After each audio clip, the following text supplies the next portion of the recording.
You've stumbled upon Creeping with Armstrong. Run for your lives. There's something in today's Sun which I thought was quite. Again, we probably going to have to stop referring to photographs because you're not going to. I'll try and paint a picture with words. Oh, these.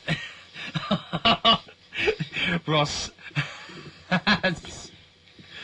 He's opened up a double-page spread. The headline reads "Leap of Faith," and it seems that the Archbishop of York, Dr. Sentamu, is doing a. What do you feel that in a Mighty Boosh voice? Because it felt necessary, and he's doing a free fall parachute jump with a member of the Red Devils. However, unfortunately, Dr. Sentanmu has been given a crash helmet which seems far too large for his sainted noggin, shall we say. It looks as if. He's given the peace sign all the way down, all the way down on the ground, and afterwards having a. Oh, he is. Yeah. There are 3 separate shots of him, and in each of them there it is the. But when I looked at this picture here, his fingers look enormous, like 2 massive sausages. That's the power of the Lord. I was thinking, is he giving the peace sign, or is he giving the flipping the V's to God all the way down? Damn you, God! Yeah. Is this the man who? Did he say he would take off all his clothes into Probably can't if he removes. Or was that just his robes? I think that was his dog collar. He's the guy who ripped up his dog collar live on air. So in my mind, that went through. He became a naked protest. Next, what have you brought, James? Ripping them out of the current headlines that are going on in the UK at the moment. Number one, things that seem to whip the general populace of the UK into a storm is the start of a new Big Brother series. Yes. And I'm not going to spend too much time talking about it right now, but all I wanted to say about it is it's amazing how after the first week you always get the same thing. You get some people that haven't seen it at all, and then when they come across someone who has, they go, "Oh, what are the people like on it?" And then what you find immediately is, if you do have to give a character description, you fall back to racial and political stereotypes in mere seconds. Yeah, but you can't do that now because there's an albino black man, so... He's not black. He is? Well, no, he's not now, he's an albino now, but he is... He's from from a black family. No! Yeah, and he's... Yeah. I just thought he was an albino, sir. No, he's a albino man of colour, or not. Well, there you are, you see. No, that's throwing a whole other spanner in the works. But, how bloody contrived can you get? Yeah, well, it's just like, what freaks me out. Exactly. And it's something else I want to talk to you about. It's like Britain's Got Talent at the moment. And all these things, like X Factors as well, and the like. One of the people on Big Brother, somebody said, what are the people like on there? And I had to say she was a chunky... And then, shall we say, a politically incorrect description of a person from the Asian continent. Because I said it was the only way I could think to describe her. The other thing, talking about news at the moment, is earlier when I met Ross just said, "Oh, have I seen any of the new series of Gladiators recently since it's come on?" And I said, "Well, I've seen a bit of it." And I said, I'll wait till we're actually recording this and talking about it before I hit you with what my... His pugil stick. Well, yes, exactly. And for me, what it's really struggling is a massive lack of John Fashanu declaring Awuga at any one point. Copyright Craig Charles.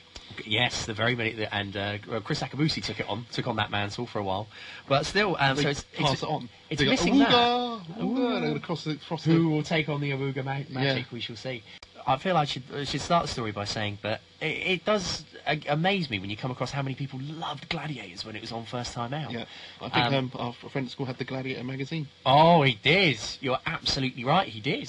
And that for a while you could get those T-shirts, which was just the massive Gladiator G. Yeah, I saw someone walking around boots with one the other day.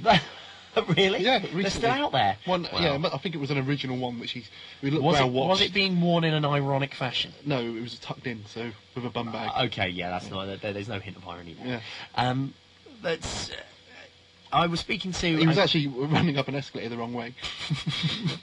That's always good value for money. Yeah. That he's not seen enough safety information films, has he? Does he not know the nightmare that can happen there? No, you've got to always like focus at the bottom and then make a big run for it.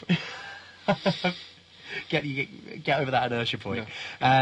So with Gladiators, yes, the original series, I was talking to a friend of a friend, and he was one of these exceptionally cool people. He looked like he was in the band Black Rebel Motorcycle Club. Lovely, lovely guy, but very, very cool and much beloved by ladies. And as you do when there's big groups of you, you're talking about stuff that's been on TV. And this was a little while ago. So I said, oh yeah, they're bringing Gladiators back. And he said, oh, really? I used to love that show. I said, yeah, no way, you know, you're far too cool for school. You never watched Gladiators. He said, oh, no, I was really down with it.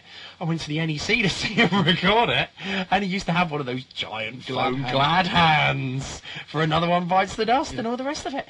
And so I'm constantly amazed by how many people loved it, and indeed I thought, well, we'll see what they've done. How can they reinvent the wheel here? How they improved the format. This is how they brought it into the 21st century. They've done it all over a massive swimming pool. Really? That's it. And then at the end they go, right, everyone in? Yeah, away you go! Like, we are the champions. But no, what's happened is things like the jousting, the pugil stick jousting, over a swimming pool. Which is nothing worse than getting wet. Exactly. And the hang tough over a swimming pool. And I thought, this is exactly the same show.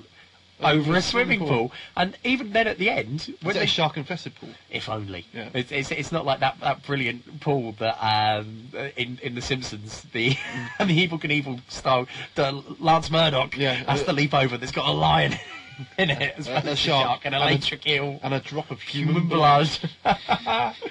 Unfortunately, there's none of that. But then, at the end, when they do it, it's exactly the same assault course. The cargo nets and everything, and then running up the travelator. Yeah. But the only thing is when they come down the zip line, they go down a zip line over a swimming pool. And I thought, after Sky going, Gladiators is coming back, brace yourself.